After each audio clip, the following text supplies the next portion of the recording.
জুলাই অভ্যুত্থানের পর আওয়ামী লীগ সরকারের পতনের পর থেকেই ভারত ও বাংলাদেশের সম্পর্ক এক ধরনের চাপের মধ্যে দিয়ে যাচ্ছে। ঠিক একই সময়ে গত প্রায় ১.৫ বছরে দৃশ্যমানভাবে উষ্ণ হয়েছে বাংলাদেশ ও পাকিস্তানের দ্বিপাক্ষিক সম্পর্ক। এই পরিবর্তিত বাস্তবতায় পাকিস্তানের সঙ্গে বাংলাদেশের বাড়তে থাকা যোগাযোগ নয়াদিল্লির উদ্বেগ বাড়িয়েছে বলে মনে করা হচ্ছে।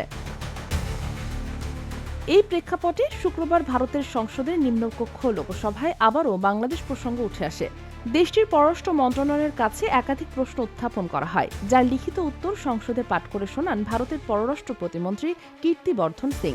এনডিটিভির প্রতিবেদনে এসব তথ্য জানানো হয়। লোকসভায় জানতে চাওয়া হয় বাংলাদেশ ভারত সম্পর্ক বর্তমানে স্পর্শকাতর অবস্থায় আছে কিনা এবং এই পরিস্থিতিকে পাকিস্তান নিজেদের স্বার্থে কাজে লাগাচ্ছে কিনা। উত্তরে কীর্তিবর্ধন সিং বলেন, প্রতিবেশী দেশ হিসাবে ভারত ও বাংলাদেশের সম্পর্ক গভীর, ঐতিহাসিক, ভৌগোলিক, সাংস্কৃতিক ও ভাষ্যগত বন্ধনে আবদ্ধ। এমনকি সামাজিক পর্যায়েও দুই দেশের মানুষের মধ্যে ঘনিষ্ঠতা রয়েছে। এই সম্পর্কের মূল লক্ষ্য জনকল্যাণ ও উন্নয়ন ভিত্তিক সহযোগিতা। বিদ্যমান প্রাতিষ্ঠানিক কাঠামোর আওতায় নিয়মিত আলোচনা ও মতবিনিময় অব্যাহত আছে বলেও জানান তিনি। পাকিস্তান কোনো সুবিধা নিচ্ছে কিনা এই প্রশ্নে তিনি বলেন, বাংলাদেশের সঙ্গে ভারতের সম্পর্ক সম্পূর্ণভাবে অন্য দেশগুলোর সম্পর্ক থেকে স্বাধীনভাবে পরিচালিত হয়। এছাড়া বাংলাদেশের যেসব ইস্যুতে ভারতের জাতীয় স্বার্থ জড়িত সেগুলোর উপর সার্বক্ষণিক নজর রাখা হচ্ছে এবং প্রয়োজনীয় সব পদক্ষেপ নেওয়া হচ্ছে বলেও উল্লেখ করেন তিনি।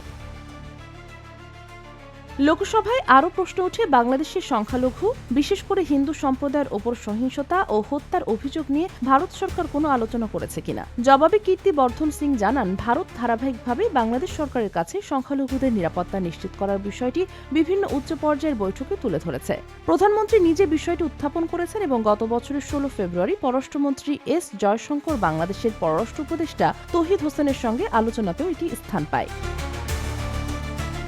এ সময় বাংলাদেশ, পাকিস্তান ও চীনের মধ্যে সম্ভাব্য ঘনিষ্ঠতা নিয়েও প্রশ্ন করা হয়। উত্তরে পররাষ্ট্র প্রতিমন্ত্রী বলেন, ভারতের নিরাপত্তা ও অর্থনৈতিক স্বার্থের উপর সরকার সবসময় সতর্ক নজর রাখছে এবং প্রতিবেশী দেশগুলোর সঙ্গে সম্পর্কের বিষয়গুলো সে পর্যবেক্ষণের আওতায় রয়েছে। তিনি আরও বলেন, সবার আগে প্রতিবেশী নীতির ভিত্তিতে ভারত সরকার নিয়মিত কূটনৈতিক সংলাপ, উন্নয়ন সহযোগিতা, জনগণের সঙ্গে যোগাযোগ, বাণিজ্য এবং যাতায়াত ব্যবস্থার উন্নয়নের মাধ্যমে সম্পর্ক বজায় রাখতে কাজ করছে। নিজস্ব নিরাপত্তা ও জাতীয় স্বার্থ রক্ষার পাশাপাশি দক্ষিণ এশিয়ায় শান্তি ও সমৃদ্ধি নিশ্চিত করাই ভারতের লক্ষ্য বলে পুনর্ব্যক্ত করেছেন পররাষ্ট্র প্রতিমন্ত্রী। পরিবর্তিত আঞ্চলিক বাস্তবতায় বাংলাদেশকে ঘিরে নয়াদিল্লির নজর যে আরও তীক্ষ্ণ হচ্ছে তা লোকসভার আলোচনাতেই স্পষ্ট।